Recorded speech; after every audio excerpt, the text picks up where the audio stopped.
नमस्कार मेरे प्यारे भाइयों, मैं हूं अनुज और आप सुन रहे हैं हॉरर कहानी, वो भी मेरी जुबानी। दोस्तों, आज का हॉरर पॉडकास्ट एक शख्स की है जिनका नाम सीताराम है। तो चलिए अब यह कहानी सीताराम जी के नजरिए से सुनते हैं। लेकिन उससे पहले आप लोगों से एक रिक्वेस्ट है, आप लोग हाइप पॉइंट भेजकर अपना सपोर्ट जरूर दिखाएं। और अगर आप लोग चाहते हैं कि आपका नाम वीडियो में लिया जाए तो कमेंट में अपना नाम और अपने शहर का नाम जरूर लिखें। तो अब ज्यादा समय नहीं लेते हैं, चलिए कहानी की शुरुआत करते हैं। नमस्कार दोस्तों, मेरा नाम देव प्रताप है और आज जब मैं ये कहानी आप लोगों से साझा कर रहा हूं तो मेरी उम्र लगभग 50 के पार हो चुकी है। आज मेरे पास सब कुछ है, एक अच्छा कारोबार, भरा पूरा परिवार, समाज में इज्जत। लेकिन ये सब होते हुए भी आज भी जब कभी रात के सन्नाटे में किसी अनजान जगह से ढोल या अजीब मंत्रों जैसी आवाज कानों में पड़ती है तो मेरी रूह कांप जाती है, मेरे हाथ पैर ठंडे पड़ जाते हैं और वो खौफनाक मंजर मेरी आंखों के सामने किसी फिल्म की तरह चलने लगता है। ये उस घटना का असर है जो आज से लगभग 30 साल पहले घटी थी। एक ऐसी घटना जिसने मुझे और मेरे 3 दोस्तों की जिंदगी हमेशा हमेशा के लिए बदल कर रख दी। उस वक्त मैं कोई 22 से 23 साल का रहा हूंगा। जवानी का जोश था, खून में गर्मी थी और दुनिया की कोई फिक्र नहीं थी। हम 4 दोस्त थे, मैं, दीपक, खुशी और रजनी। हम चारों राजस्थान के एक बड़े शहर से ताल्लुक रखते थे और हमारे परिवार काफी रईस थे। पैसों की कोई कमी नहीं थी, इसलिए हमारी जिंदगियों में एडवेंचर और रोमांच कूट कूट कर भरा था। दीपक हम सब में सबसे ज्यादा बिंदास और बेखौफ था। उसे हर चीज में थ्रिल चाहिए होता था। पहाड़ों पर चढ़ना, सुनसान किलों में रात बिताना, तेज रफ्तार से गाड़ी चलाना, ये सब उसके शौक थे। खुशी, जैसा उसका नाम था वैसी ही वो थी, हमेशा हंसती मुस्कुराती, जिंदा दिल। वो मेरी सबसे अच्छी दोस्त थी, या शायद उससे भी कुछ ज्यादा। रजनी थोड़ी शांत और समझदार थी, लेकिन हमारी टोली में वो एक बैलेंस की तरह थी। वो हमेशा हमें किसी भी बड़ी बेवकूफी को करने से पहले सोचने पर मजबूर करती थी। हालांकि ज्यादातर बार हम उसकी सुनते नहीं थे। ये उन दिनों की बात है जब हम सब ने कॉलेज की पढ़ाई पूरी की थी और अपने अपने फैमिली बिजनेस में हाथ बंटाने की तैयारी कर रहे थे। जिंदगी में एक बड़ा बदलाव आने वाला था और हम उस जिम्मेदारी के बोझ तले दबने से पहले आजादी के कुछ पल और जी लेना चाहते थे। एक शाम हम सब मेरे फार्म हाउस पर बैठे थे। हल्की हल्की ठंड शुरू हो चुकी थी और सामने बॉनफायर जल रहा था। बातें हो रही थीं कि इस आजादी को कैसे यादगार बनाया जाए। दीपक ने अचानक एक नया आइडिया उछाला, यार एक लॉन्ग रोड ट्रिप पर चलते हैं, कहीं दूर जहां कोई रोक टोक ना हो। मुझे उसका आइडिया पसंद आया। कहां? मैंने पूछा। राजस्थान से तमिलनाडु, उसने अपनी आंखों में एक चमक के साथ कहा। सोचो तो सही, पूरा देश नाप लेंगे, अलग अलग कल्चर, अलग अलग लोग, और रास्ते में जहां दिल करेगा वहीं रुकेंगे। किसी होटल में नहीं, टेंट लगाकर कैंपिंग करेंगे, असली एडवेंचर। खुशी ये सुनकर उछल पड़ी। वाओ, क्या आइडिया है दीपक, कैंपिंग, बॉनफायर और खुला आसमान, मजा आ जाएगा। रजनी हमेशा की तरह थोड़ी हिचकिचाई, लेकिन ये सेफ होगा क्या, इतनी लंबी ड्राइव और वो भी सुनसान जगहों पर कैंपिंग, मुझे थोड़ा डर लग रहा है। दीपक हंस पड़ा। अरे यार रजनी, तू भी ना, डर के आगे ही तो जीत है, और हम सब साथ हैं, फिर किस बात का डर। मेरे पास लेटेस्ट कैंपिंग गियर है, SUV गाड़ी है, और रास्ते में किसी भी मुश्किल के लिए हम तैयार रहेंगे। मैंने भी रजनी को तसल्ली दी। हाँ रजनी, दीपक ठीक कह रहा है, हम कोई बच्चे नहीं हैं और ये हमारी जिंदगी का सबसे यादगार ट्रिप होगा। प्लीज मना मत करना। खुशी ने भी उसका हाथ पकड़कर कहा। हाँ रजनी, मान जाना, हम सब साथ रहेंगे। तीनों के दबाव और रोमांच के लालच में आखिरकार रजनी मान ही गई। उस रात हम सब बहुत उत्साहित थे। हमने पूरा प्लान बनाना शुरू कर दिया। नक्शे निकाले गए, रास्ते तय किए गए और जरूरी सामान की लिस्ट बनने लगी। हमारे घर वालों को मनाना कोई मुश्किल काम नहीं था। उन्हें हमारी ऐसी हरकतों की आदत थी और हमने उन्हें यकीन दिलाया कि हम पूरी सावधानी बरतेंगे। अगले 10 दिनों में हमने सारी तैयारी पूरी कर ली। दीपक की बड़ी सी SUV गाड़ी को पूरी तरह से सर्विस करवाया गया। उसमें टेंट, स्लीपिंग बैग, खाने पीने का सामान, फर्स्ट एड किट, टॉर्च और अपनी सुरक्षा के लिए मैंने पिताजी की लाइसेंसी रिवॉल्वर भी चुपके से रख ली थी। मुझे नहीं पता था कि मैं ऐसा क्यों कर रहा था। शायद अंदर से कोई अनजाना सा डर था जिसे मैं खुद भी नहीं समझ पा रहा था। वो दिन भी आ गया जब हमें निकलना था। सुबह सुबह का वक्त था, सूरज अभी निकला भी नहीं था। हम चारों गाड़ी में बैठे थे और एक नए रोमांच के लिए हमारा दिल जोर जोर से धड़क रहा था। हमने अपने घरों से अलविदा कहा और गाड़ी हाईवे पर दौड़ने लगी। शुरू के 2 दिन तो जैसे किसी सपने की तरह गुजरे। हम राजस्थान की सीमा पार करके मध्य प्रदेश में दाखिल हो चुके थे। रास्ते भर हम गाने गाते, एक दूसरे की टांग खींचते और सड़क किनारे ढाबों पर रुककर वहां के खाने का लुत्फ उठाते। हमारा प्लान था कि हम शहरों की भीड़ भाड़ से दूर किसी शांत और खूबसूरत जगह पर कैंपिंग करेंगे। दूसरे दिन की शाम होते होते हम मध्य प्रदेश के एक ऐसे इलाके में पहुंच चुके थे जो काफी सुनसान था। सड़क के दोनों तरफ दूर दूर तक फैले खेत थे और कहीं कहीं छोटे छोटे गांव नजर आ जाते थे। सूरज ढल रहा था और आसमान में सिंदूरी रंग फैलने लगा था। तभी खुशी ने कहा, देखो वो जगह कितनी खूबसूरत है। मैंने उस तरफ देखा। सड़क से थोड़ी दूरी पर एक नहर बह रही थी। नहर के किनारे हरे भरे पेड़ थे और माहौल में एक अजीब सी शांति थी। वो जगह कैंपिंग के लिए एकदम परफेक्ट लग रही थी। दीपक ने गाड़ी उस कच्ची सड़क की तरफ मोड़ दी जो नहर की ओर जा रही थी। आज रात यहीं रुकते हैं, उसने कहा। जगह शानदार है। हम नहर के किनारे एक साफ सुथरी जगह देखकर रुक गए। गाड़ी से उतरते ही ताजी हवा के झोंके ने हमारा स्वागत किया। हम सब बहुत खुश थे। हमने मिलकर टेंट लगाना शुरू कर दिया। 2 टेंट थे, एक लड़कों के लिए और एक लड़कियों के लिए। रजनी और खुशी अपना टेंट सेट करने लगी और मैं और दीपक लकड़ियां इकट्ठा करने लगे ताकि रात में बॉनफायर जला सकें। अभी हम काम में लगे ही हुए थे कि पास के खेत से एक बूढ़ा आदमी हमारी तरफ आता हुआ दिखाई दिया। वो शायद कोई किसान था। उसके चेहरे पर अजीब सी चिंता की लकीरें थीं। वो हमारे पास आकर रुका और हमें घूर घूर कर देखने लगा। क्या कर रहे हो यहां बच्चों? उसकी आवाज में एक तरह की चेतावनी थी। दीपक अपनी ही धुन में बोला, नमस्ते काका, हम लोग ट्रैवलर हैं, आज रात यहीं कैंप करेंगे। उस बूढ़े आदमी ने न में सिर हिलाया। ना बेटा, ये जगह ठीक ना है। सूरज ढलने के बाद यहां कोई ना रुकता। तुम लोग शहर के हो, तुम नहीं समझोगे। यहां से चले जाओ, पास में ही गांव है, वहां सरपंच के यहां रुक जाना। रजनी ने फौरन पूछा, क्यों काका, क्या बात है? यहां कोई जंगली जानवर है क्या? बूढ़े ने एक गहरी सांस ली और बोला, जानवरों से ज्यादा खतरनाक चीजें घूमती हैं यहां रात में। ये नहर, ये आम नहर नहीं है, इसे मुर्दों की नहर कहते हैं। दूर दराज के गांव वाले अपने मुर्दों को जलाने के बाद उनकी राख यहीं बहाते हैं। और कुछ ऐसे भी हैं जो यहां आकर वो सब करते हैं जो भगवान की नजर में गुनाह है। उसकी बातें सुनकर एक पल के लिए हम सब चुप हो गए। माहौल में जो खुशी थी उसमें अचानक एक अनजाना सा डर घुल गया था। खुशी ने मेरा हाथ पकड़ लिया, लेकिन दीपक हंस पड़ा। उसका यही अंदाज था, वो किसी भी गंभीर बात को मजाक में उड़ा देता था। अरे काका, आप भी किन बातों में विश्वास करते हो? ये सब पुरानी कहानियां हैं, हम किसी से नहीं डरते। आप फिक्र मत करो, हम अपना ध्यान रख लेंगे। बूढ़े आदमी ने हमारी तरफ बड़ी निराशा से देखा। उसे शायद समझ आ गया था कि हम उसकी बात नहीं मानेंगे। ठीक है बच्चों, जैसी तुम्हारी मर्जी, पर याद रखना, अगर रात में कोई अजीब आवाज आए, कोई परछाई दिखे, तो टेंट से बाहर मत निकलना। और खासकर नहर के उस पार तो भूलकर भी मत जाना, वहां श्मशान है। ये कहकर वो बूढ़ा आदमी जैसे आया था वैसे ही चुपचाप वापस अपने खेत की तरफ चला गया। उसके जाने के बाद हम एक दूसरे को देखने लगे। रजनी और खुशी के चेहरे पर डर साफ दिख रहा था। रजनी बोली, देव, मुझे लगता है हमें यहां से चलना चाहिए। वो आदमी सच बोल रहा था, मुझे यहां अच्छा महसूस नहीं हो रहा। खुशी ने भी हाँ में हाँ मिलाई। हाँ देव, प्लीज चलो ना, हम किसी और जगह कैंप कर लेंगे। मैं भी थोड़ा सोच में पड़ गया था। उस बूढ़े की आंखों में एक सच्चाई सी लग रही थी, लेकिन दीपक वो कहां मानने वाला था। तुम लोग भी बच्चों जैसी बातें कर रही हो, उसने कहा। एक बूढ़े की कहानी सुनकर डर गए। अरे यही तो एडवेंचर है, थोड़ा डर, थोड़ा थ्रिल, कुछ नहीं होगा, मैं हूं ना तुम सबके साथ। उसने माहौल को हल्का करने की कोशिश की और मजाक करने लगा। धीरे धीरे रजनी और खुशी का डर भी कम हो गया, या शायद उन्होंने दीपक के भरोसे पर यकीन कर लिया। मैंने भी अपने मन के डर को झिड़क दिया। सोचा कि शायद वो बूढ़ा आदमी हमें यूं ही डरा रहा होगा ताकि हम उसकी बताई जगह पर रुक जाएं।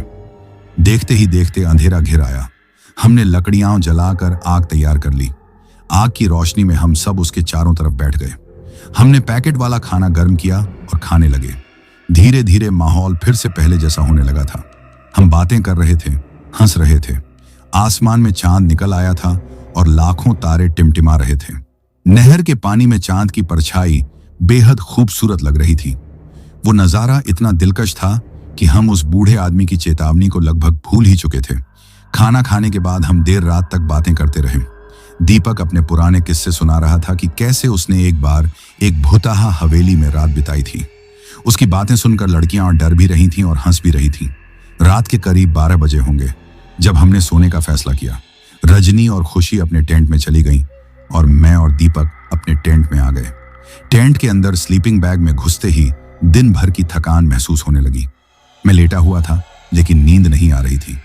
उस बूढ़े आदमी की बातें बार बार मेरे कानों में गूंज रही थीं। ये जगह ठीक ना है, मुर्दों की नहर, श्मशान। मैंने टेंट के कपड़े से बाहर झांका। आग अभी भी धीमी धीमी जल रही थी। चांद की रोशनी में सब कुछ साफ दिख रहा था।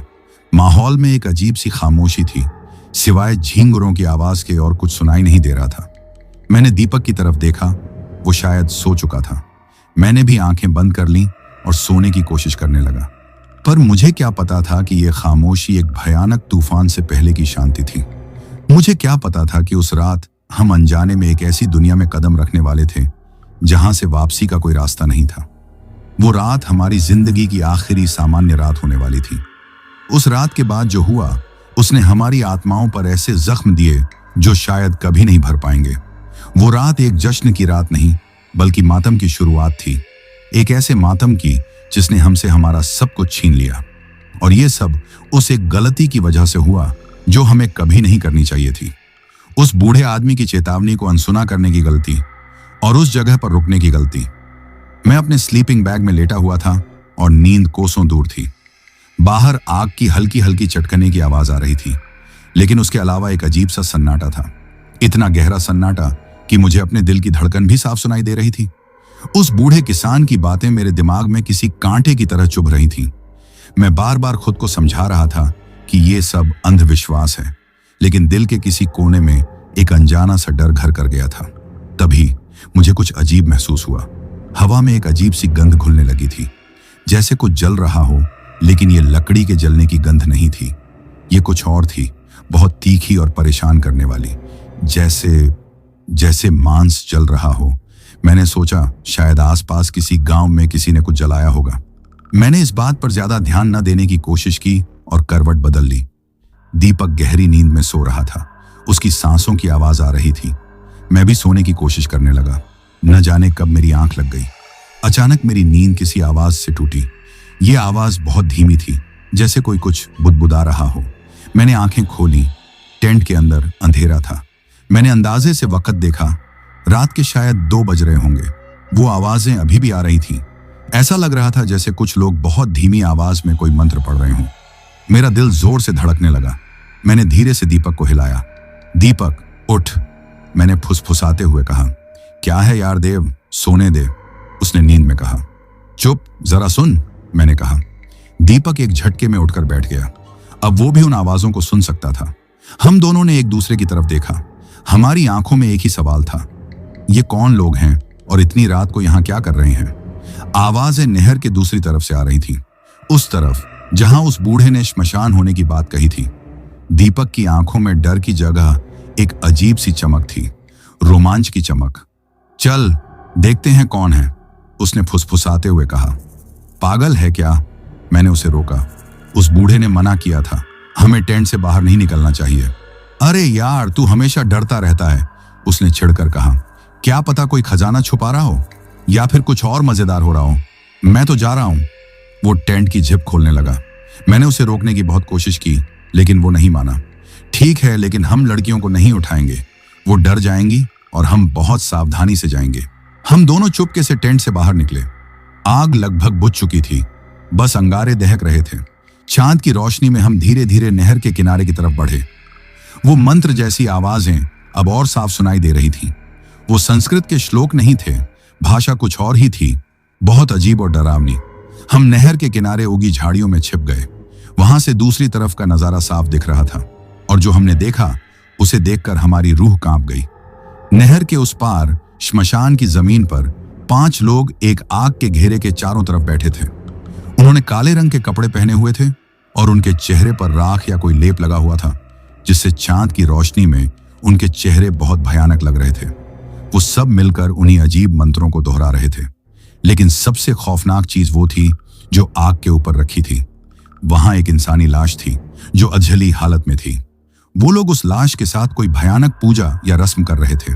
उनमें से एक, जो शायद उनका गुरु या मुखिया लग रहा था, बार बार उस लाश के ऊपर कोई तरल पदार्थ छिड़कता और आग और तेजी से भड़क उठती। हवा में वही मांस के जलने की गंध और भी तेज हो गई थी। मैं ये सब देखकर इतना डर गया था कि मेरा पूरा शरीर कांपने लगा था। मैंने दीपक का हाथ पकड़ा और वापस चलने का इशारा किया। यह कोई मजाक नहीं था। ये लोग तांत्रिक थे और किसी भयानक साधना में लगे हुए थे। उस बूढ़े ने हमें सही चेतावनी दी थी, लेकिन दीपक, उसकी आंखों में डर की जगह अब भी वही रोमांच और उत्सुकता थी। उसने अपनी जेब से अपना मोबाइल निकाला। तू क्या कर रहा है? मैंने हैरानी से पूछा। वीडियो बना रहा हूं, उसने धीरे से कहा। सोच, ये वीडियो अगर इंटरनेट पर गया तो वायरल हो जाएगा, हम फेमस हो जाएंगे। तेरा दिमाग खराब हो गया है क्या? मैंने गुस्से से कहा। मोबाइल बंद कर और चल यहां से। अगर उन्होंने हमें देख लिया तो वो हमें जिंदा नहीं छोड़ेंगे। कुछ नहीं होगा, उन्हें पता भी नहीं चलेगा, उसने कहा और वीडियो रिकॉर्डिंग शुरू कर दी। मैं उसे खींचकर वापस ले जाना चाहता था, लेकिन तब तक बहुत देर हो चुकी थी। शायद हमारे हिलने डुलने से झाड़ियों में सरसराहट हुई, या शायद उन तांत्रिकों की शक्तियां ही ऐसी थीं कि उन्हें हमारी मौजूदगी का एहसास हो गया। अचानक उन सब का मंत्र पढ़ना बंद हो गया। एक पल के लिए वहां मौत जैसा सन्नाटा छा गया। फिर उनके मुखिया ने धीरे से अपना सिर घुमाया और सीधा हमारी तरफ देखा। उसकी आंखें, हे भगवान, उसकी आंखें किसी इंसान की नहीं थीं। वो अंधेरे में लाल अंगारों की तरह चमक रही थी। उसने हमें देख लिया था। एक पल के लिए हम दोनों जैसे पत्थर के बन गए। न हम हिल पा रहे थे, न कुछ बोल पा रहे थे। कौन हो तुम? उस तांत्रिक की आवाज किसी गहरी गुफा से आती हुई लगी। उसकी आवाज में इतना गुस्सा और नफरत थी कि हमारे खून जम गया। तभी दीपक के हाथ से डर के मारे मोबाइल छूटकर जमीन पर गिर पड़ा। उस छोटी सी आवाज ने जैसे उन सबको यकीन दिला दिया कि हम वहां मौजूद हैं। वो पांचों एक साथ खड़े हो गए। उनका मुखिया गुस्से में चिल्लाया, तुम नीच इंसानों ने हमारी शमशान सिद्धि को खंडित कर दिया। तुमने हमारे अघोरेश्वर का अपमान किया है। अब तुम जिंदा नहीं बचोगे। ये कहकर वो सब नहर को पार करके हमारी तरफ दौड़ने लगे। वो इतनी तेजी से आ रहे थे जैसे कोई जंगली जानवर अपने शिकार पर झपट रहा हो। अब हमारे होश ठिकाने आए। हम दोनों अपनी जान बचाने के लिए वापस अपने कैंप की तरफ भागे। खुशी, रजनी, उठो, भागो, मैं चिल्ला रहा था। हमारी चिल्लाने की आवाज सुनकर लड़कियां भी घबराकर अपने टेंट से बाहर निकली। उन्होंने उन तांत्रिकों को हमारी तरफ आते देखा तो उनकी चीख निकल गई। गाड़ी स्टार्ट कर दीपक, मैं चिल्लाया। हम चारों बदहवासी में गाड़ी की तरफ भागे। वो तांत्रिक हमारे बहुत करीब पहुंच चुके थे। उनमें से एक ने दीपक का पैर पकड़ लिया। दीपक जमीन पर गिर पड़ा। मैं वापस मुड़ा और अपनी पूरी ताकत से उस तांत्रिक के मुंह पर एक लात मारी। वो पीछे हटा और दीपक उठकर गाड़ी की तरफ भागा। दीपक ने जल्दी से ड्राइवर सीट पर बैठकर गाड़ी स्टार्ट करने की कोशिश की, लेकिन घबराहट में गाड़ी स्टार्ट ही नहीं हो रही थी। वो तांत्रिक अब गाड़ी के चारों तरफ पहुंच चुके थे। वो गाड़ी के शीशों पर अपने हाथों से जोर जोर से पीटने लगे। उनके नाखून बड़े और नुकीले थे, जिनसे शीशों पर खरोंचें पड़ रही थीं। खुशी और रजनी पीछे की सीट पर रो रही थी। मैं आगे दीपक के साथ बैठा था। अचानक उनके मुखिया ने अपना हाथ उठाया और कुछ मंत्र बुदबुदाया। देखते ही देखते गाड़ी का अगला टायर अपने आप फट गया। एक जोर का धमाका हुआ। अब हमें समझ आ गया था कि हम इनसे लड़कर नहीं बच सकते। ये लोग साधारण इंसान नहीं थे। अब तुम सब यहीं मरोगे, मुखिया हंसते हुए बोला। उसकी हंसी किसी शैतान की हंसी जैसी थी। तभी हमें दूर से कुछ मशालें और लोगों के चिल्लाने की आवाजें सुनाई दी। अरे, कौन है वहां? ये पास के गांव के लोग थे। शायद हमारी चीखें और टायर फटने की आवाज सुनकर वो लोग जाग गए थे और देखने आए थे कि क्या हुआ। उनमें से कुछ के हाथों में लाठियां और दरांती थी। गांव वालों को अपनी तरफ आते देखकर वो तांत्रिक एक पल के लिए रुके। उनके मुखिया ने गुस्से से गांव वालों और फिर हमारी तरफ देखा। उसे समझ आ गया था कि अब वो हमें यहां मार नहीं सकता। आज तुम बच गए, वो मुझसे और दीपक से बोला। उसकी आंखें नफरत से जल रही थीं। लेकिन हमारी साधना भंग करने की सजा तुम्हें मिलकर रहेगी। तुम जहां भी जाओगे, हमारी दी हुई सौगात तुम्हारे साथ जाएगी। तुम तड़पोगे, तुम गिड़गिड़ाओगे, लेकिन मौत भी तुम्हें नसीब नहीं होगी। ये कहकर उसने अपनी मुट्ठी में रखी राख जैसी कोई चीज हमारी गाड़ी पर फेंकी। वो राख हमारे ऊपर भी आकर गिरी। फिर वो पांचों तांत्रिक पलक झपकते ही अंधेरे में गायब हो गए, जैसे वो कभी वहां थे ही नहीं। गांव वाले हमारे पास पहुंचे। हम चारों बुरी तरह से डरे हुए थे। हमारी हालत देखकर वो समझ गए कि जरूर कुछ बहुत बुरा हुआ है। वही बूढ़ा किसान भी भीड़ में था। मैंने तुम्हें मना किया था ना बच्चों, उसने अफसोस से कहा। तुमने अघोरियों की साधना में विघ्न डाल दिया। उन्होंने तुम पर बहुत बुरा जादू कर दिया है। हम कुछ भी बोलने की हालत में नहीं थे। गांव वाले हमें अपने साथ गांव ले गए। उन्होंने हमें पानी पिलाया, हमें शांत करने की कोशिश की। सरपंच ने कहा कि हमें सुबह होते ही यहां से निकल जाना चाहिए। उस रात हम सरपंच के घर के आंगन में सोए, लेकिन नींद किसे आनी थी। हम चारों बस एक दूसरे को देख रहे थे। हमारे शरीर अभी भी कांप रहे थे। उस तांत्रिक की आखिरी बातें मेरे कानों में गूंज रही थीं। हमारी दी हुई सौगात तुम्हारे साथ जाएगी। हमें नहीं पता था कि वो सौगात क्या थी। हमें नहीं पता था कि हमारा सामना किस बला से हुआ था। हम बस इतना जानते थे कि दीपक की एक छोटी सी गलती, एक वीडियो बनाने के रोमांच ने हमारी जिंदगी को एक ऐसे मोड़ पर लाकर खड़ा कर दिया था जहां से आगे सिर्फ अंधेरा और खौफ था। वो रात तो जैसे तैसे कट गई, लेकिन उसके साथ ही हमारी जिंदगी की रोशनी भी खत्म हो गई। असली डरावना सपना तो अब शुरू होने वाला था। सुबह जब सूरज की पहली किरण दरवाजे से छनकर मेरे चेहरे पर पड़ी तो मैं हड़बड़ाकर उठ बैठा। एक पल के लिए मुझे लगा कि शायद पिछली रात एक भयानक सपना था, लेकिन फिर मैंने अपने चारों तरफ देखा। सरपंच के घर का कच्चा आंगन, एक कोने में सहमी हुई बैठी खुशी और रजनी, और मेरे बगल में खाली आंखों से छत को घूरता हुआ दीपक। ये सब सपना नहीं था, ये एक खौफनाक हकीकत थी।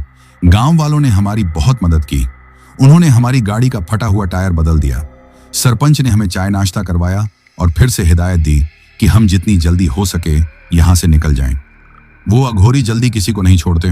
बच्चों, उन्होंने चिंता से कहा, तुम लोग शहर जाकर किसी अच्छे पंडित या जानकार को जरूर दिखाना। हम उनका शुक्रिया अदा करके अपनी गाड़ी में बैठे। किसी ने भी एक शब्द नहीं कहा। गाड़ी में एक अजीब सी खामोशी थी, इतनी भारी कि सांस लेना भी मुश्किल लग रहा था। दीपक गाड़ी चला रहा था, लेकिन उसकी नजरें सड़क पर नहीं बल्कि कहीं और ही थीं। वो उस रात के हादसे के लिए खुद को जिम्मेदार मान रहा था और अपराध बोध से भर गया था। खुशी और रजनी पीछे की सीट पर एक दूसरे से सटी हुई बैठी थी। उनकी आंखों में डर साफ झलक रहा था। मैं आगे बैठा बस बाहर की तरफ देख रहा था। मेरे कानों में अब भी उस तांत्रिक की शैतानी हंसी और उसके आखिरी शब्द गूंज रहे थे, तुम तड़पोगे, तुम गिड़गिड़ाओगे, लेकिन मौत भी तुम्हें नसीब नहीं होगी। हमने फैसला किया कि हम इस ट्रिप को यहीं खत्म कर देंगे। तमिलनाडु जाने का कोई सवाल ही नहीं उठता था। अब हम बस जल्द से जल्द अपने घर, अपने सुरक्षित माहौल में पहुंचना चाहते थे। हमने दिल्ली होकर वापस राजस्थान जाने का रास्ता चुना। लगभग 2-3 घंटे तक गाड़ी में वैसी ही खामोशी छाई रही। फिर धीरे धीरे हमने एक दूसरे से बात करने की कोशिश की, माहौल को सामान्य बनाने की कोशिश की। सब ठीक हो जाएगा, मैंने हिम्मत करके कहा। हम घर पहुंचकर इस बारे में सोचेंगे कि क्या करना है। खुशी ने धीरे से कहा, मुझे बहुत डर लग रहा है देव। वो लोग इंसान नहीं थे। वो जो भी थे, अब हम उनसे बहुत दूर आ चुके हैं। मैंने उसे तसल्ली दी, लेकिन मैं खुद भी अपनी इस बात पर यकीन नहीं कर पा रहा था। मुझे ऐसा महसूस हो रहा था जैसे कोई अदृश्य चीज हमारे साथ ही इस गाड़ी में सफर कर रही है। एक ठंडक, एक नकारात्मक ऊर्जा। दोपहर होते होते हमें भूख लगने लगी। हम एक हाईवे पर बने अच्छे से ढाबे पर रुके। हमने सोचा कि शायद कुछ खाने पीने से हमारा मन हल्का होगा। हम एक टेबल पर जाकर बैठ गए और खाना ऑर्डर किया। खाना आया, हम सब ने खाना शुरू किया, लेकिन तभी मैंने कुछ अजीब देखा। रजनी, जो हमेशा बहुत नपा-तुला खाती थी, आज जानवरों की तरह खाने पर टूट पड़ी थी। वो बहुत तेजी से खा रही थी, जैसे उसने सदियों से कुछ खाया ना हो। खाना उसके मुंह के किनारों से गिर रहा था, लेकिन उसे कोई परवाह नहीं थी। उसने अपनी प्लेट खत्म करने के बाद खुशी की प्लेट से भी खाना उठाकर खाना शुरू कर दिया। रजनी, आराम से खाओ, खुशी ने हैरानी से कहा। रजनी ने उसकी तरफ ऐसी नजरों से देखा कि खुशी डर गई।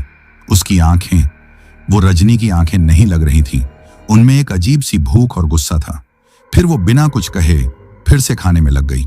हम तीनों एक दूसरे को देखने लगे। ये रजनी का व्यवहार नहीं था। वो बहुत तहजीब वाली लड़की थी।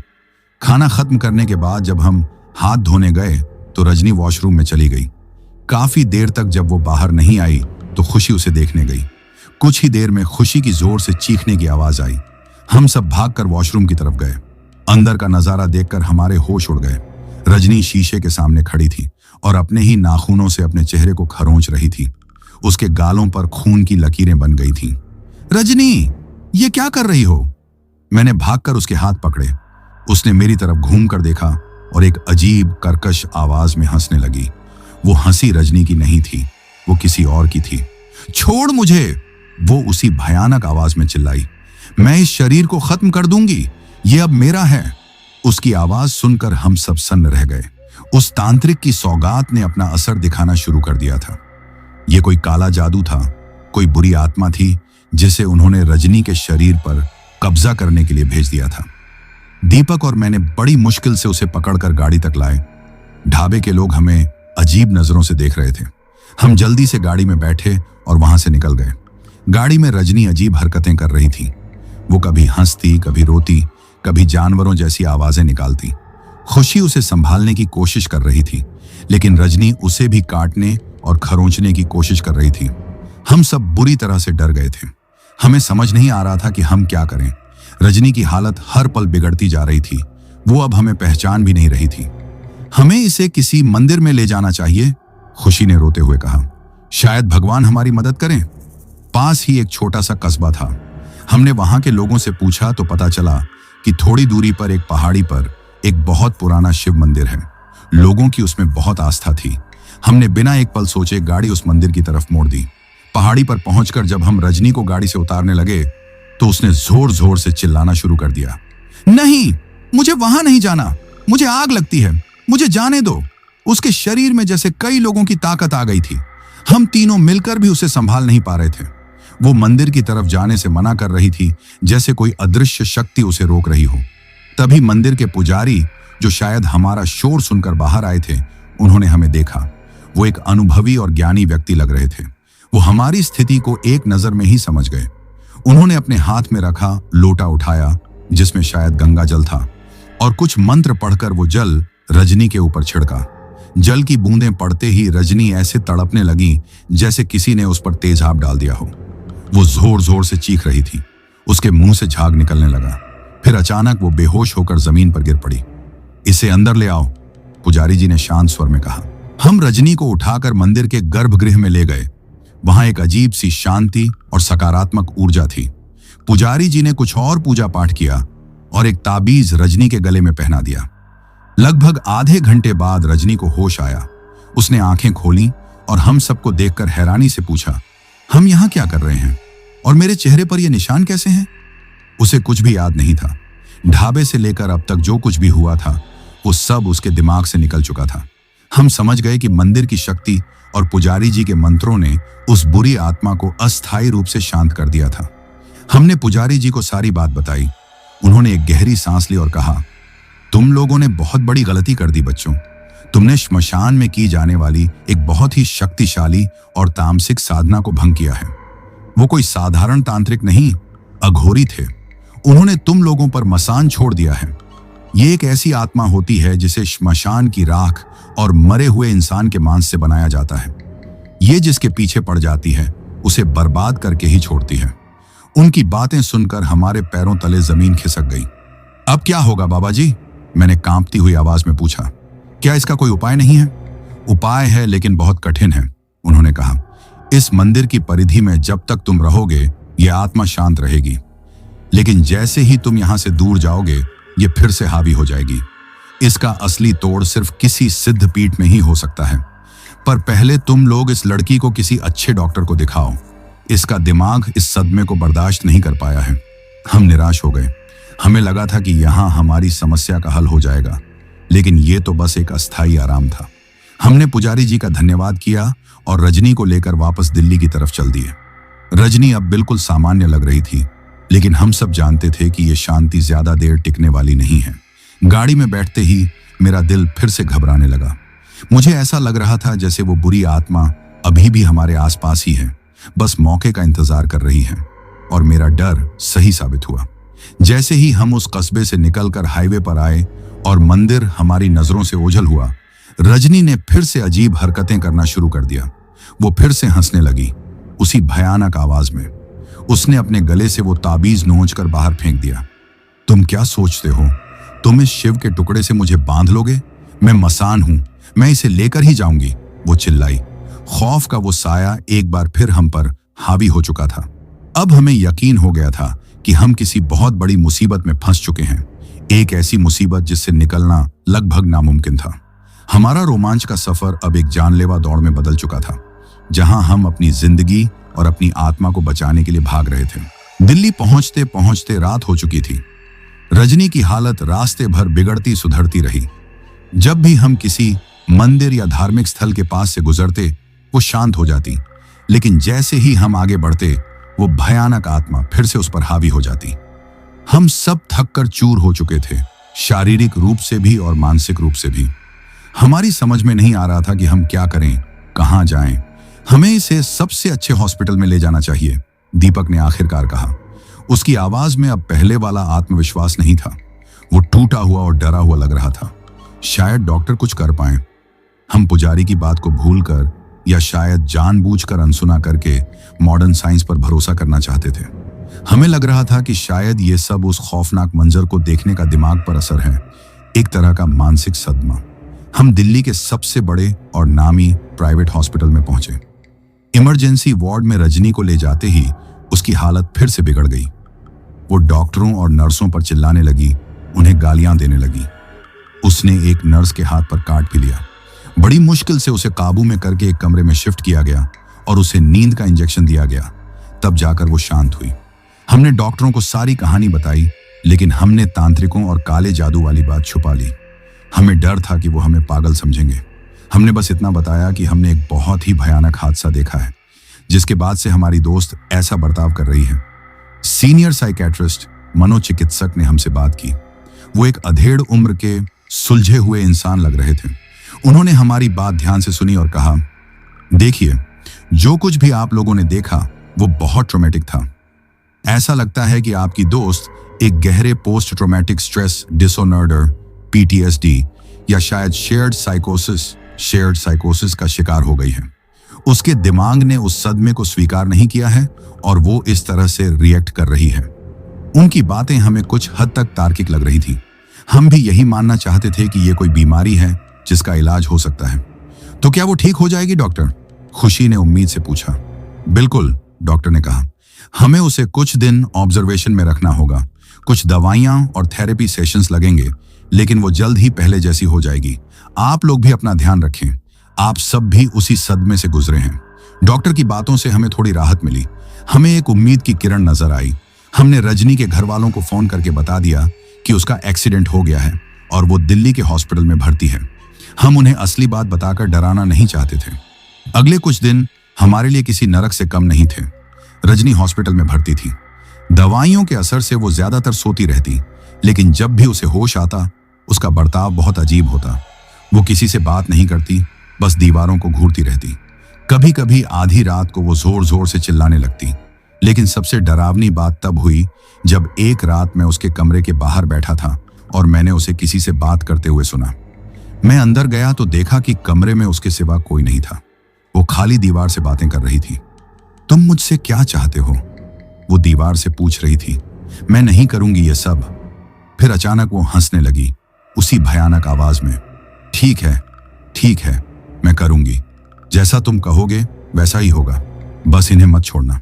इन तीनों को भी वही तड़प महसूस होनी चाहिए। ये सुनकर मेरे पैरों तले जमीन खिसक गई।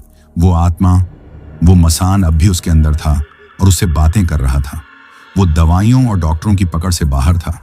वो बस सही मौके का इंतजार कर रहा था। और ये असर सिर्फ रजनी तक ही सीमित नहीं था। अब हम तीनों को भी अजीब चीजें महसूस होने लगी थी।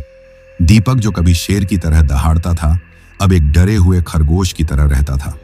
वो रात रात भर सोता नहीं था। कहता था कि जब भी वो आंखें बंद करता है, उसे उन तांत्रिकों के लाल आंखें वाले चेहरे दिखाई देते हैं। खुशी भी बहुत बदल गई थी। वो हर वक्त चुपचाप और उदास रहती। उसे हर आहट पर लगता कि कोई उसका पीछा कर रहा है। और मुझे हर वक्त लगता कि कोई मेरे साथ है, मेरे कंधे पर हाथ रखे हुए है। मुझे अक्सर परफ्यूम की जगह वही मांस के जलने की बदबू आती। कभी कभी तो मुझे बंद कमरों में भी परछाइयां चलती हुई दिखाई देती थीं। हम तीनों समझ गए थे कि उस तांत्रिक ने सिर्फ रजनी को ही नहीं, हम सबको अपनी चपेट में ले लिया था।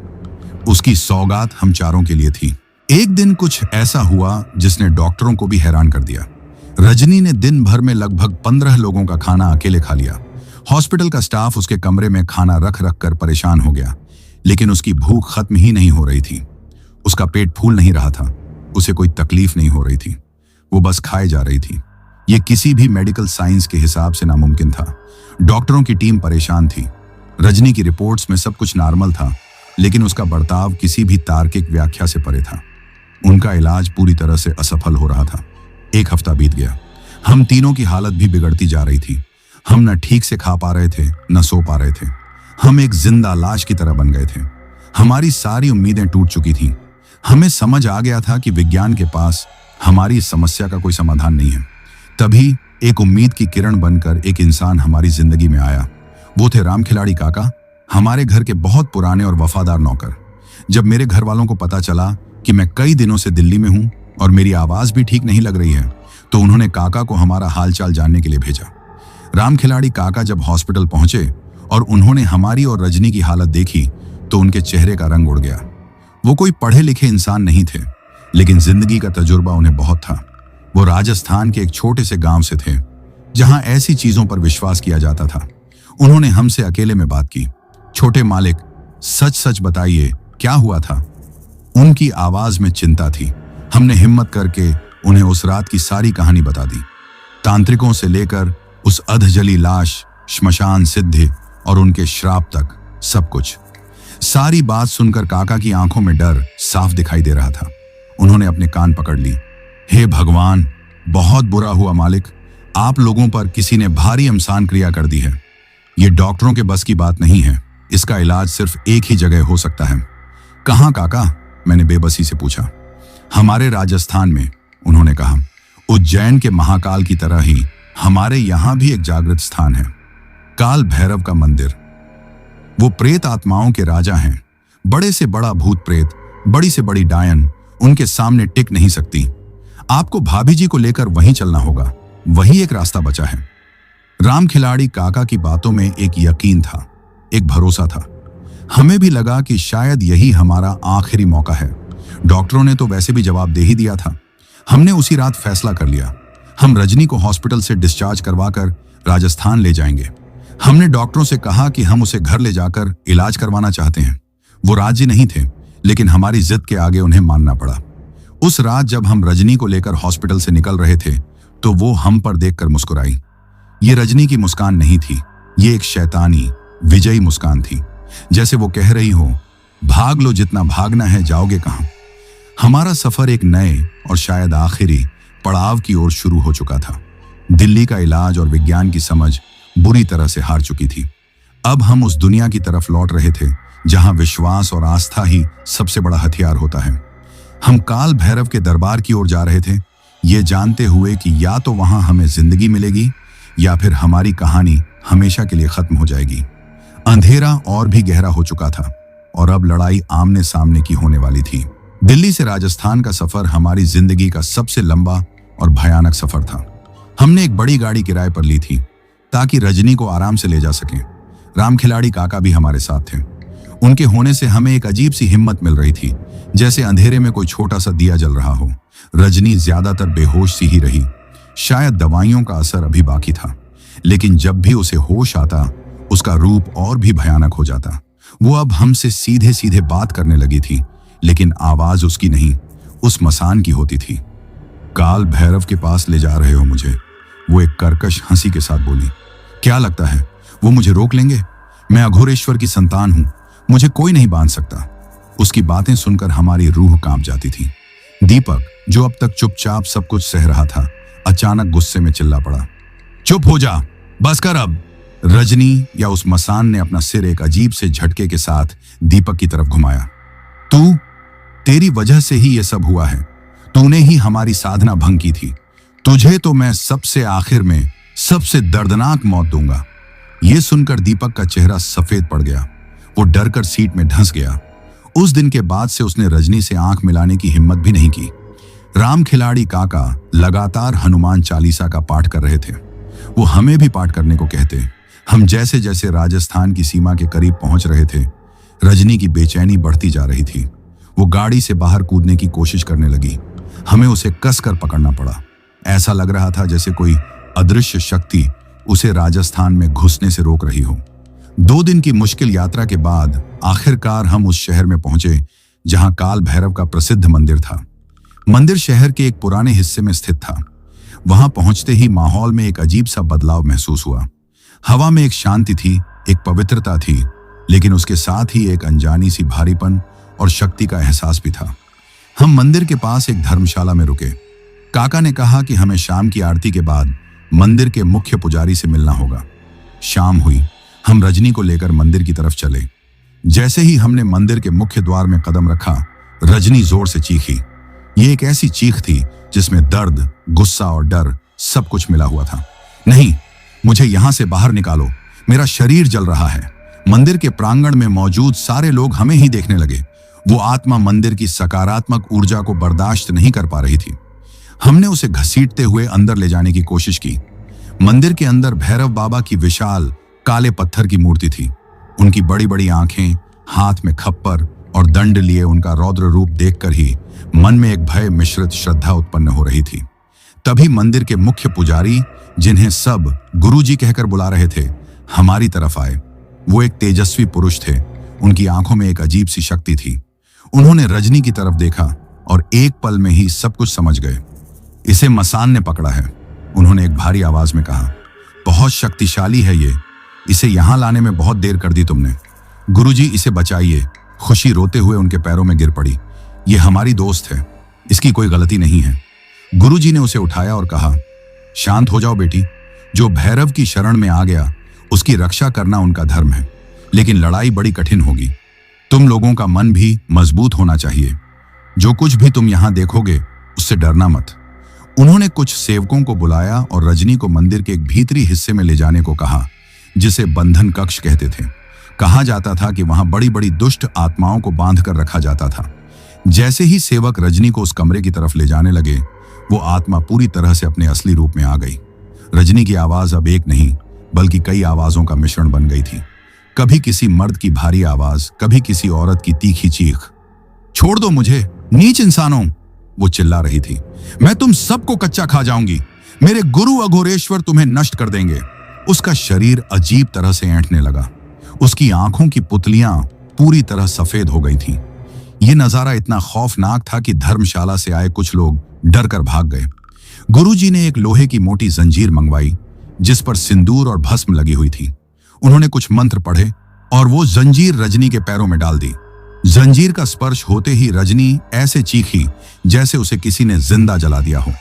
कमरे में धुएं जैसी एक काली छाया फैली और मांस के जलने की वही बदबू फिर से आने लगी।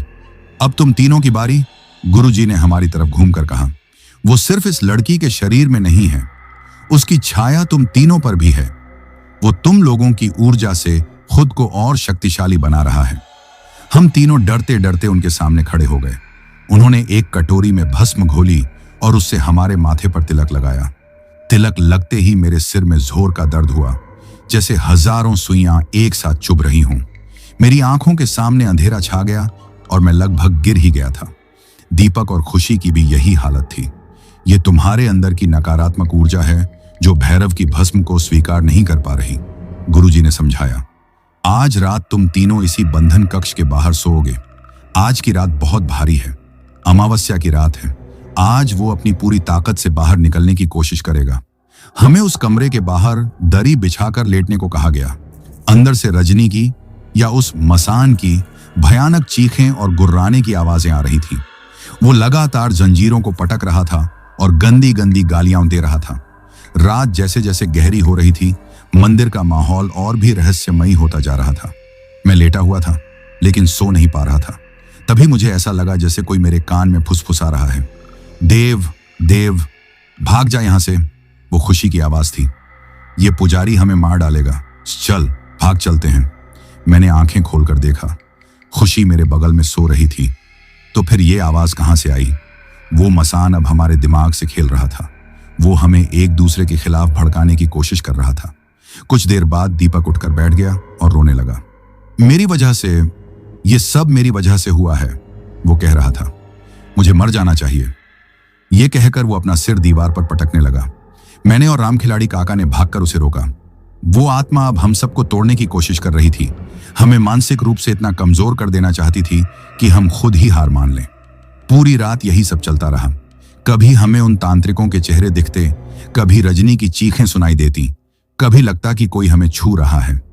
वो रात शायद हमारी जिंदगी की सबसे लंबी और सबसे खौफनाक रात थी। हम काल भैरव की दहलीज पर पड़े थे, अपनी जिंदगी और मौत के बीच झूल रहे थे। हमें नहीं पता था कि सुबह का सूरज हम देख भी पाएंगे या नहीं, और अगर देख भी पाए तो क्या हम वही इंसान रहेंगे जो हम पहले थे। लड़ाई अब अपने अंतिम चरण में पहुंच चुकी थी और अब जो होना था वो बहुत ही भयानक होने वाला था। अमावस्या की वो रात जैसे सदियों जितनी लंबी थी। हम तीनों उस बंधन कक्ष के बाहर पड़े रहे, हर पल एक नए खौफ का सामना करते हुए। अंदर से आती उस मसान की चीखें, गालियां और धमकियां एक पल के लिए भी बंद नहीं हुई। ऐसा लगता था जैसे नरक के सारे दरवाजे खुल गए हों और सारी बुरी आत्माएं उसी मंदिर में जमा हो गई हों। सुबह जब ब्रह्म मुहूर्त में मंदिर के घंटे बजे, तब जाकर वो आवाजें थोड़ी शांत हुईं। हम तीनों की हालत ऐसी थी जैसे हम कई रातों से सोए न हों। हमारी आंखें लाल और सूजी हुई थीं और हमारे चेहरों पर एक अजीब सी थकान और नाउम्मीदी थी। गुरुजी अपने कुछ शिष्यों के साथ आए। उनके हाथ में पूजा की सामग्री, हवन कुंड और कुछ अजीब सी दिखने वाली वस्तुएं थीं जिन्हें मैंने पहले कभी नहीं देखा था। तैयार हो जाओ, उन्होंने हम तीनों की तरफ देखकर कहा। आज अंतिम प्रहार होगा। आज या तो ये मसान इस शरीर को छोड़कर जाएगा या फिर इसे यहीं भस्म कर दिया जाएगा। दोनों ही सूरतों में इस लड़की के शरीर को बहुत कष्ट होगा। तुम लोगों को अपना दिल पत्थर का करना होगा। वो बंधन कक्ष के अंदर गए। हम भी डरते डरते दरवाजे पर खड़े हो गए। अंदर का नजारा भयानक था। रजनी जंजीरों में जकड़ी हुई फर्श पर पड़ी थी। उसका पूरा शरीर ऐंठा हुआ था और उसके मुंह से लगातार झाग निकल रहा था। कमरे की दीवारों पर खरोंचों के निशान थे, जैसे उसने आजाद होने के लिए बहुत संघर्ष किया हो। गुरुजी ने कमरे के बीचों बीच एक हवन कुंड स्थापित किया और आग जलाई। उन्होंने कुछ विशिष्ट जड़ी बूटियां और सामग्री आग में डालनी शुरू की। आग में से एक अजीब सी तीखी गंध वाला धुआं उठने लगा। अब शुरू होगा असली खेल, गुरुजी ने कहा और अपनी आंखें बंद करके कुछ शक्तिशाली मंत्रों का जाप करने लगे। उनकी आवाज में एक गजब की शक्ति और अधिकार था। जैसे जैसे मंत्रों की शक्ति बढ़ने लगी, रजनी फिर से तड़पने लगी। बंद कर ये सब बूढ़े, वो उस मसान की आवाज में चिल्लाई। तू मुझे नहीं रोक सकता, मैं इसे लेकर जाऊंगी। अचानक रजनी का शरीर हवा में 2-3 फीट ऊपर उठ गया। ये देखकर हमारी चीख निकल गई। वो हवा में ही छटपटा रही थी, जैसे कोई अदृश्य शक्ति उसे ऊपर खींच रही हो। गुरुजी ने आंखें खोली। उनकी आंखें गुस्से से लाल थीं। अरे नीच आत्मा, तू खुद को क्या समझता है? तू भैरव के दरबार में खड़ा है, यहां तेरी कोई माया नहीं चलेगी। ये कहकर उन्होंने हवन कुंड से एक जलता हुआ कोयला उठाया और रजनी की तरफ फेंका। वो कोयला रजनी के शरीर को छुआ भी नहीं, लेकिन उसके लगते ही कमरे में एक जोर का धमाका हुआ और रजनी जमीन पर आ गिरी। अब वो मसान शायद समझ गया था कि उसकी शक्ति यहां काम नहीं आएगी। उसने अपनी रणनीति बदली। अब वो गिड़गिड़ाने लगा। मुझे जाने दो गुरुजी, वो रजनी की असली आवाज में रोते हुए बोला। मैं चला जाऊंगा, मैं इन सबको छोड़ दूंगा, मुझे मत जलाओ। खुशी उसकी आवाज सुनकर रोने लगी। गुरुजी, ये रजनी है, प्लीज इसे छोड़ दीजिए। चुप रहो, गुरुजी ने जोर से डांटा। ये मायावी है, ये तुम लोगों की भावनाओं से खेल रहा है ताकि मैं इसे छोड़ दूं। उन्होंने अपना जाप और तेज कर दिया। अब वो मसान फिर से अपने असली रूप में आ गया और भयानक गालियां देने लगा। उसने हम तीनों के सारे राज, हमारे सारे डर, जो सिर्फ हम ही जानते थे, जोर जोर से बताने शुरू कर दिए। वो हमें मानसिक रूप से तोड़ने की हर संभव कोशिश कर रहा था। फिर वो हंसने लगा। तुम सोचते हो तुमने मुझे पकड़ लिया? मेरा असली मकसद तो अभी पूरा होगा। ये कहकर रजनी ने अपनी पूरी ताकत से जंजीरों को खींचा। एक जोर की आवाज हुई और जंजीरें दीवार से उखड़ गईं। अब वो आजाद था। वो किसी भूखे जानवर की तरह दीपक की तरफ झपटा। तुझे तो मैं सबसे पहले मारूंगा, वो चिल्लाया। लेकिन इससे पहले कि वो दीपक तक पहुंच पाता, गुरुजी ने अपना त्रिशूल उठाया और जमीन पर जोर से पटका। एक नीली रोशनी की लहर पूरे कमरे में फैल गई। उस रोशनी के स्पर्श से वो मसान ऐसे पीछे हटा जैसे उसे करंट लग गया हो। अब गुरुजी और उस मसान के बीच एक भयंकर युद्ध छिड़ चुका था। गुरुजी लगातार मंत्र पढ़ रहे थे और हवन कुंड में आहुति दे रहे थे, और वो मसान कमरे में चीजों को इधर उधर फेंक रहा था और हम पर हमला करने की कोशिश कर रहा था। यह संघर्ष लगभग 1 घंटे तक चला। हम तीनों एक कोने में दुबके हुए अपनी मौत का इंतजार कर रहे थे। अंत में गुरुजी ने अपना अंतिम अस्त्र निकाला। उन्होंने भैरव बाबा की मूर्ति से सिंदूर लिया और उसे अभिमंत्रित करके रजनी के माथे पर लगा दिया। सिंदूर लगते ही रजनी के पूरे शरीर से काला धुआं निकलने लगा। वो इतनी जोर से चीखी कि लगा जैसे मंदिर की दीवारें भी हिल गई हों। उसकी चीख में सदियों का दर्द और पीड़ा थी। धीरे धीरे उसका शरीर शांत होने लगा और वो बेहोश होकर जमीन पर गिर पड़ी। कमरे में फैला हुआ काला धुआं एक जगह इकट्ठा होकर एक भयानक अमानवीय आकृति में बदल गया। उसकी लाल आंखें गुस्से से हमें और गुरुजी को घूर रही थीं। जयकाल भैरव। गुरुजी ने अपना त्रिशूल उस आकृति की तरफ करके हुंकार भरी। भैरव बाबा का नाम सुनते ही वो आकृति एक झटके में पीछे हटी और फिर तेजी से खिड़की तोड़कर बाहर निकल गई। लेकिन वो भाग नहीं पाई। मंदिर के ऊपर लगा त्रिशूल चमक उठा और एक बिजली सी कौंधी जो सीधा उस काली आकृति पर जाकर गिरी। वो आकृति एक भयानक चीख के साथ वहीं हवा में भस्म हो गई। कमरे में एक अजीब सी शांति छा गई। मांस के जलने की बदबू गायब हो चुकी थी। सब कुछ खत्म हो चुका था। हम धीरे धीरे रजनी के पास गए। वो बेहोश थी, लेकिन उसके चेहरे पर सालों बाद एक सुकून और शांति थी। गुरुजी ने हमें बताया, अब ये खतरा टल गया है। भैरव बाबा ने उस दुष्ट आत्मा को मुक्ति दे दी है। तुम्हारी दोस्त कुछ घंटों में ठीक हो जाएगी, लेकिन इस सदमे से उबरने में उसे वक्त लगेगा और तुम तीनों पर से भी उसकी छाया हट चुकी है। हमने रोते हुए गुरुजी के पैर पकड़ लिए। आज उन्होंने हमें एक नया जीवन दिया था। उस घटना के बाद हमारी जिंदगी पूरी तरह से बदल गई। हम कुछ हफ्तों तक उसी धर्मशाला में रहे, जब तक रजनी पूरी तरह से स्वस्थ नहीं हो गई। जब उसे होश आया तो उसे मध्य प्रदेश के उस ढाबे के बाद का कुछ भी याद नहीं था। हमने भी उसे कभी उस भयानक सच के बारे में नहीं बताया। हम चारों वापस अपने शहर लौट आए, लेकिन अब हम वो पहले वाले बिंदास और लापरवाह लड़के लड़कियां नहीं थे। वो खौफनाक अनुभव हमारी आत्मा में बस गया था। दीपक, जो कभी एडवेंचर का दीवाना था, अब घर से बाहर निकलने में भी डरता था। खुशी और रजनी ने लोगों से मिलना जुलना कम कर दिया था। और मैं आज भी रातों को उन चीखों को सुनकर जाग जाता हूं। हमने अपना रोमांच प्रेमी जीवन पूरी तरह से छोड़ दिया। अब हमारे ट्रिप किसी सुनसान जगह पर नहीं, बल्कि मंदिरों और तीर्थ स्थलों पर होते हैं। हम गहरे आस्तिक बन चुके हैं। हमें समझ आ गया था कि इस दुनिया में कुछ ऐसी ताकतें भी हैं जिन्हें न तो विज्ञान समझ सकता है और न ही उनसे छेड़छाड़ करनी चाहिए। आज इतने सालों बाद भी जब कोई मुझसे पूछता है कि जिंदगी में सबसे बड़ा सबक क्या सीखा, तो मैं यही कहता हूं, कभी भी अज्ञात में झांकने की कोशिश मत करना। हर रहस्य को जानना जरूरी नहीं होता।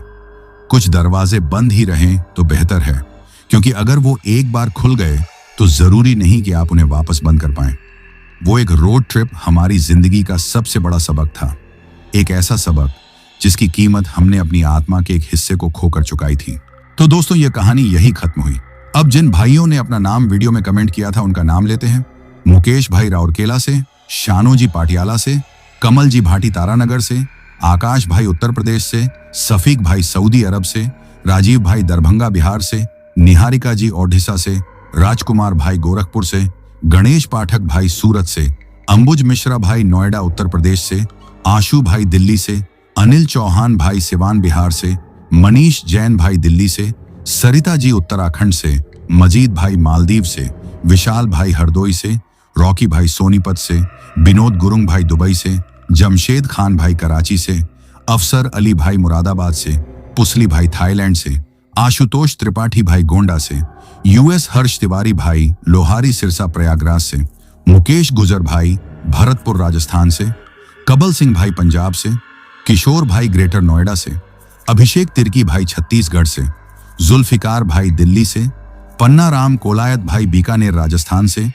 अन्वेश कुमार पांडे भाई मुंबई महाराष्ट्र से, दीपक भोयर भाई अर्जुनली गांव से, सूरज भाई मुंबई से, बाबू मंडल भाई राउरकेला से, असलम कुरैशी भाई सऊदी अरब से, फिजाजी इस्लामाबाद पाकिस्तान से, अर्जुन भाई नेपाल से, राधे भाई उन्नाव से, संजय खान भाई इंडिया से, ओम प्रकाश भाई झारखंड से, सबीना भाई कोलकाता से, बाबू भाई उत्तराखंड से, राम छोटा भाई गोविंदपुर जमशेदपुर झारखंड से, रवि बिशन अली भाई इंडिया से, मोहन भाई झारखंड से, आजाद भाई दिल्ली से, रुद्रा शर्मा, सपना शर्मा, शिया और अमन शर्मा भाई दिल्ली से, असुम तामूट भाई अरुणाचल प्रदेश से, पूजा घोष जी असम से, राम ठाकुर सिंह भाई ग्वालियर से, मोएम भाई बिहार मुजफ्फरपुर से, कुलविंदर कौर भाई लुधियाना पंजाब से, फजीन भाई मालदीव से, अनुराग कश्यप भाई दुबई से, वाजिद तब्बूसुम भाई लाहौर पाकिस्तान से, राम अचल भाई अयोध्या से, हसन अब्बास भाई इटली से, मेहुल वर्मा भाई प्रयागराज से, राहुल भाई ओडिशा से, ऋषभ और राकेश भाई पंजाब से, शहजादी जी सऊदी अरब से, विनीता जी लखनऊ से, गोपाल भाई कोलकाता से, वाजिद तबस्सुम भाई पाकिस्तान से, वसीम अहमद भाई नागपुर महाराष्ट्र से, राम भदौरिया भाई मध्य प्रदेश से, जीवन तमंग भाई काठमांडू नेपाल से, कादिर शिकालगार से, पूरन चंद बालोत्रा भाई राजस्थान से, उर्वशी जी वेस्ट बंगाल दार्जिलिंग से, देवांश भाई ग्वालियर मध्य प्रदेश से, बलबिंदर सिंह भाई राजस्थान से, ओमकार सिंह भाई झारखंड से, बापूनू भाई ओडिशा से, योगपाल पांडे भाई बस्ती से, संतोष कोरबा भाई छत्तीसगढ़ से, रंजीत तिवारी भाई कानपुर से, अविनाश भाई फरीदाबाद से, कमल भाई म्यांमार से, राज मालवीय भाई मध्य प्रदेश से, सरोज भाई ओडिशा से, अवनीत जानवी और मानसी जालंधर पंजाब से, पीहू छावी और जतिन भाई चंडीगढ़ से, लकी राव भाई वाराणसी से, रोहन भाई रामपुर से, सैयद मेहदी भाई सऊदी से, रामू भाई असम से, जितेंद्र सिसोदिया भाई भगवानपुर से, गणेश भाई नासिक से, बाबू मोनी जी असम गोहपुर से, अलीना, अयान, जफिराह, इम्तेज भाई दुबलिन आयरलैंड से, अर्जुन छेत्री भाई असम से, निरुपमा नायक भाई ओडिशा से, जुनैद भाई मालेगांव से, अशोक भाई नासिक महाराष्ट्र से, रविंद्र भाई आगरा से, तरुणा भाई झारखंड से, अंकु भाई बलिया से, राम भाई मध्य प्रदेश से, वंदना यादव जी जबलपुर से, लता सिंह जी कर्नाटक से, मेहरुखा भाई लाहौर पाकिस्तान से, नरेंद्र मानकर भाई सौसर से, मीना गुरुंग जी काठमांडू नेपाल से, विक्की भाई मौर्या ट्यूस से, शनि भाई बस्ती से, हामिद उल्लाह भाई इस्लामाबाद पाकिस्तान से, दिनेश कुंभार भाई महाराष्ट्र से, अक्षय राजभर भाई चौरा से, टठूंग भाई ईटानगर से, सफदार अब्बास भाई रावलपिंडी पाकिस्तान से, लकी भाई इटली और इकबाल भाई जर्मनी से, अशोक कुमार भाई उदयपुर राजस्थान से। और जिन भाइयों ने अपना नाम कमेंट किया है लेकिन उनका नाम वीडियो में नहीं लिया गया है, तो भाइयों आप लोग टेंशन ना लें, आप लोगों का नाम अगली वीडियो में जरूर लिया जाएगा। और अगर आप लोग भी चाहते हैं कि आपका नाम वीडियो में लिया जाए तो अपना नाम और अपने शहर का नाम वीडियो में कमेंट करें। अगर आपको यह कहानी पसंद आई हो तो वीडियो को लाइक और चैनल को सब्सक्राइब करें ताकि और भी डरावनी कहानियां आप तक पहुंच सकें। कहानी को अंत तक सुनने के लिए दिल से धन्यवाद दोस्तों। आज के लिए बस इतना ही, मिलते हैं जल्द ही कुछ नई कहानियों के साथ। तब तक के लिए अपना ध्यान रखिए।